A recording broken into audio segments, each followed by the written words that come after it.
the NFL just froze. Every executive, every general manager, every head coach, every jersey supplier. Why? Because Shedeur Sanders just signed a deal that no rookie, no player in history was supposed to touch. $250 million. Not a contract, not a signing bonus. A jersey deal. Read that again. A jersey deal. For decades, jersey sales were just another category on the business sheet. Something the league controlled, something the teams benefited from, something the players got a tiny cut of. But Shedeur Sanders just detonated that model. He didn't wait for permission. He didn't beg for scraps from the league's revenue machine. He went straight to the source, Nike, Adidas, Under Armour, the Giants, and flipped the script. And when the ink dried, the number was clear, $250 million.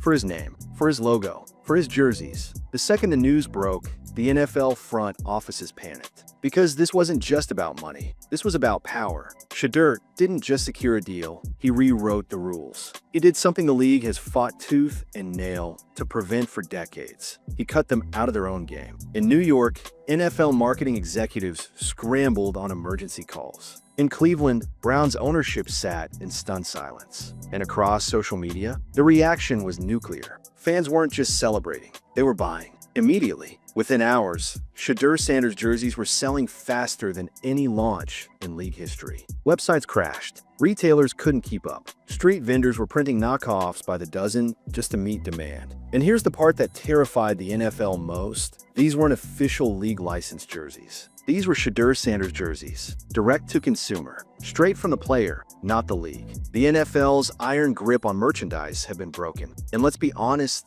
this wasn't an accident. This wasn't luck. This was strategy. Because Shedeur Sanders isn't just a quarterback. He's a brand. From the moment he transferred to Colorado, from the first custom cleats to the luxury watches flashed in post-game pressers, Shedeur has moved like a man who understood something the old guard refused to see. The modern player isn't just an athlete, he's a business. And now, that business just cashed in for $250 million.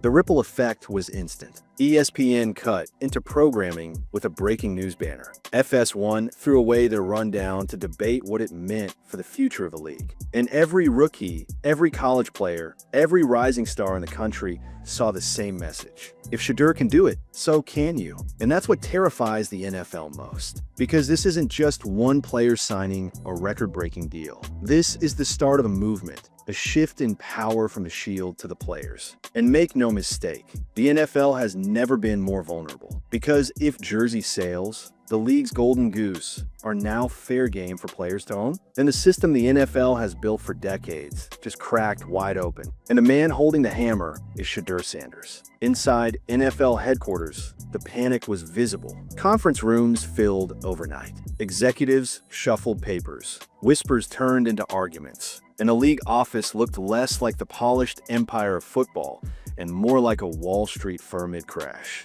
The question on every executive's lips was the same. How did this happen? Because for years, the NFL had locked down merchandise. Jerseys weren't just fashion, they were control. Control over branding, control over money, control over the narrative. And now, one 22-year-old quarterback had shattered that fortress with a single deal. The Browns' ownership wasn't calm either. If you think a struggling franchise like Cleveland could handle this kind of earthquake, think again. They were furious, not because Shedeur was making money, but because they weren't. They drafted him, they built around him, they put their marketing behind him, yet the biggest payday in history went straight to the player. And worse, the fans didn't care about official Browns jerseys anymore. They wanted Shedeur Sanders jerseys. His brand, his logo, his colors, not the teams, not the leagues. His social media turned the flames into a wildfire. On Instagram, athletes reposted the news with fire emojis. NBA stars chimed in. This is player empowerment on another level. Rappers, influencers, even CEOs were talking about it. On Twitter or X, hashtags like #ShedurEffect and #NFL trended for hours. Clips of Shedeur arriving to practice in custom gear went viral again, this time reframed as a prophecy. Fans captioned it. He told us he was different. We just didn't listen. And then came the killer blow, the youth market. High school kids, college athletes, even Pop Warner players. Every kid who ever dreamed of wearing their name on a jersey suddenly saw a new reality. They didn't need to wait for the league to hand them pennies. They could build their own empire. The message was loud and clear. Shedeur Sanders had just turned jerseys into generational wealth. Now, let's zoom in on the league itself. Think about it. Roger Goodell and his executives weren't worried about one player. They were worried about precedent. Because if Shedeur's deal works, and let's be real, it already was, then what's stopping Caleb Williams from signing his own? What's stopping Patrick Mahomes from reworking his merch deal? What's stopping every single face of a league from bypassing the NFL completely? The league's fear wasn't Shedeur Sanders. It was the domino effect. Meanwhile, Shedeur, he wasn't panicking. He wasn't stressing. He wasn't even talking much about it. Cameras caught him walking into camp, wearing a plain black hoodie with his logo stitched small on the chest. No words, no press conference, no routine. Just calm, cool, collected. And that silence said more than any statement could. Because when you just pulled off the biggest player-driven deal in sports history, you don't need to scream. The numbers do the talking. And here's where the story takes an even sharper turn. Insiders started whispering that Nike wasn't just betting on Shedeur for his NFL career. They were betting on him for something bigger. Culture, influence, the future of how fans connect with athletes. To Nike, $250 million wasn't a gamble. It was an investment. They saw Shedeur as the bridge between the NFL's old-school monopoly and a new era where players dictate the market. And the NFL knew it too, because once the floodgates open, there's no going back. Cleveland, the epicenter of the storm. When news of Shedeur's $250 million jersey deal broke, the Browns facility didn't feel like a football building anymore. It felt like a pressure cooker. Coaches, staff, executives, everyone had the same look, panic mixed with denial. Because here's the ugly truth. This wasn't just a business story. This was a locker room story. NFL teams run on control. Control of the playbook, control of the schedule, control of the message. And in Cleveland, Kevin Stefanski and the front office had built their authority on one fragile truth. Players need the team more than the team needs the players. But suddenly that truth collapsed. Because Shedeur Sanders had just proven the opposite. The Browns needed him. The fans needed him. The NFL itself needed him. And he didn't need any of them. The whispers started almost instantly in the locker room. Some players laughed, shaking their heads, saying, "Man just made more on jerseys than my entire contract." Others nodded with respect. A few veterans, the ones who'd seen it all, leaned back in their chairs and said, "That's leadership right there. He's not just playing the game, he's changing it." Even the younger guys couldn't hide their excitement. Imagine being a rookie, fresh out of college, and your teammate just pulled off a deal that makes the NFL look like the minor leagues of business. That's not just motivation, that's revolution. But for Kevin Stefanski, it was chaos. Reporters hit him with questions he couldn't dodge. How does this impact the team dynamic? Are you worried Shedeur's bigger than the Browns brand? Do you feel like you're losing control of the locker room? Every answer sounded thinner than the last. The old cliches, "we're focused on football, one day at a time," didn't land anymore. Because everyone knew the truth. The Browns weren't just battling opponents on the field. They were battling the gravitational pull of Shedeur Sanders' brand. And they were losing. Here's where it gets even worse for Cleveland. The fans. Browns fans are diehard,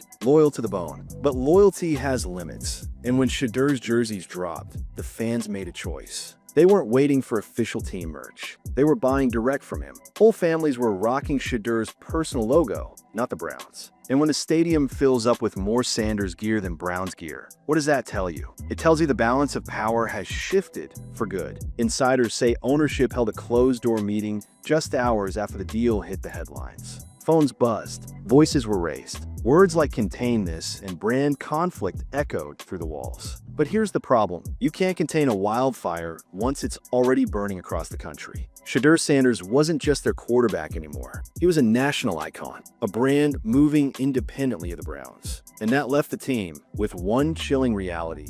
Cleveland no longer owned Shedeur Sanders' image. Shedeur Sanders owned Cleveland's. By the time the sun rose the next morning, the NFL wasn't just reacting, they were scrambling. Emails flew across team offices. Emergency calls were scheduled between executives and sponsors. Lawyers dusted off old contracts, searching for loopholes to claw back control. But it was too late. The headline had already gone global. Shedeur Sanders signs historic $250 million jersey deal. NFL left out. And that's what cut the deepest. The league had built its empire on being the middleman.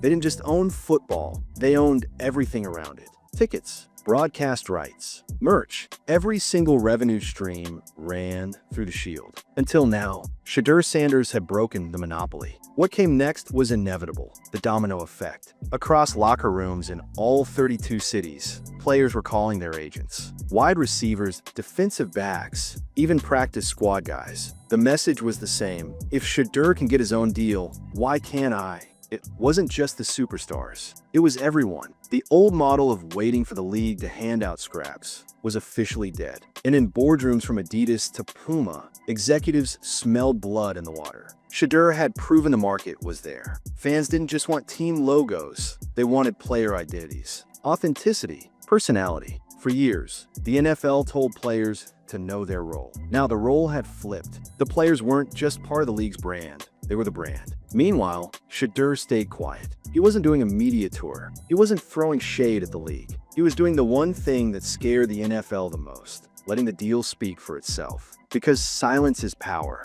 Every photo of him in practice went viral. Every sideline shot of him rocking his logo instead of Brown's gear fueled the fire. And every time a kid walked into school wearing a Shedeur Sanders jersey, the message spread. This isn't the NFL's world anymore. It's Shedeur's. Let's talk about the deeper fear eating at the league. It wasn't just about losing money. The NFL has plenty of money. The fear was losing control. Control of the narrative. Control of the players. Control of the game. Because if Shedeur Sanders could own his image, what was next? Quarterbacks negotiating TV deals without the league, receivers cutting streaming partnerships with YouTube or Netflix, entire rosters building brands bigger than the franchises they played for. The NFL saw the future, and they weren't in it. And here's the kicker. The story isn't even about a touchdown, a playoff win, or a Super Bowl moment. Shedeur Sanders flipped the league on its head without even needing the scoreboard. One deal, one player,